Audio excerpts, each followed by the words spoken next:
محترم بھائیوں، حضرت عمر رضی اللہ تعالی عنہ اکثر فرمایا کرتے تھے کہ سردی کا موسم ایمان والوں کے لیے غنیمت کا موسم ہے۔ سردی کا موسم ایمان والوں کے لیے غنیمت کا موسم ہے۔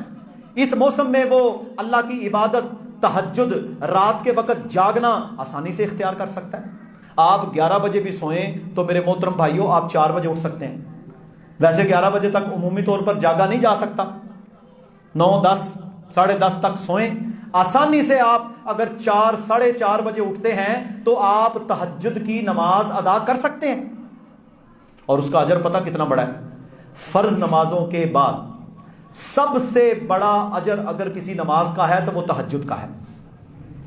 پھر وہ جو رات کا آخری پہر جب آپ نے تہجد ادا کرنی ہے، یہ واحد وہ ٹائم اللہ سبحانہ و تعالی نے رکھا ہے جس میں رب العالمین آسمان دنیا پر نزول فرماتا ہے۔ اس میں اللہ تعالی آسمان، یہ جو 7 آسمان ہے نا، پہلے آسمان پر اللہ کا نزول ہوتا ہے، اس کی کیفیت اللہ کی شان کے لائق ہے۔ تو اللہ تعالیٰ فرماتا ہے کہ کون ہے جو مجھ سے بخشش، اولاد، شفا طلب کرے، یہ وہ ٹائم ہے۔ تو دعائیں قبول کروانے کا کون سا وقت ہے؟ رات کا آخری پہر، فجر سے پہلے اٹھیں۔ مسئلہ بن گیا، کاروبار نہیں چل رہا، بیوی نہیں مانتی، بچے نہیں مانتے، خامد نہیں مانتا، فلاں مسئلہ، تو رات کا پہر ہے بھائی، آپ نے جو مانگنا ہے اللہ سے مانگے۔ ایک تو اللہ کی عبادت کا بہترین سنہرا موقع، دوسرے نمبر پر اللہ آسمان دنیا پر، تیسرے نمبر پر اسپیشل آفر کا ٹائم ہے۔ اللہ کی طرف سے منادی ہے، آؤ مجھ سے مانگو میں تمہیں دوں گا۔ اور میں نے میرے بھائیوں جب بھی اس وقت دعا مانگی یا لوگوں سے کہا مسائل میں، تو واللہ العظیم جس نے بھی یہ عمل کیا وہ کبھی بھی نامراد نہیں ہوا، نہیں ہو سکتا نامراد۔ صرف طریقہ کیا اختیار کرنا ہے؟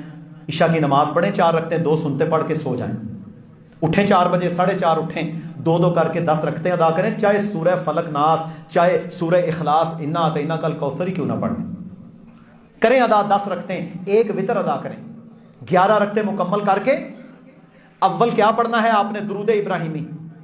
یہ دعا کی قبولیت کی شرط ہے، جو درود آپ پڑھتے ہیں وہ پڑھیں۔ اس کے بعد اللہ کی حمد و ثنا میں سب سے بہترین کلمات لا الہ الا اللہ وحدہ لا شریک لہ لہ الملک ولہ الحمد وہو علی کل شیء قدیر 100 بار اللہ کے نبی صلی اللہ علیہ وسلم نے صبح و شام پڑھنے کا حکم دیا۔ یہ صبح کے وقت آپ یہ پڑھیں، پھر درود پڑھیں، اس کے بعد اٹھائیں ہاتھ، کوئی وہاں نہیں ہوگا، مانگے اللہ سے رزق، شفا، جنت، بخشش، مغفرت، اولاد، بیوی، خامد، معاملات، مشکلات، امت مسلمہ، مانگے اللہ سے، بالکل 100% آپ کی دعا قبول ہوگی۔ اچھا، دعا قبول ہونے کی کیا 3 ہی قسمیں ہوتی ہیں؟ ایک، اللہ تعالیٰ آپ کی وہ دعا جو آپ مانگ رہے ہیں وہ قبول کر لیتا ہے۔ ایک تو یہ ہے نا، آپ مانگ رہے ہیں اللہ نے دے دیا۔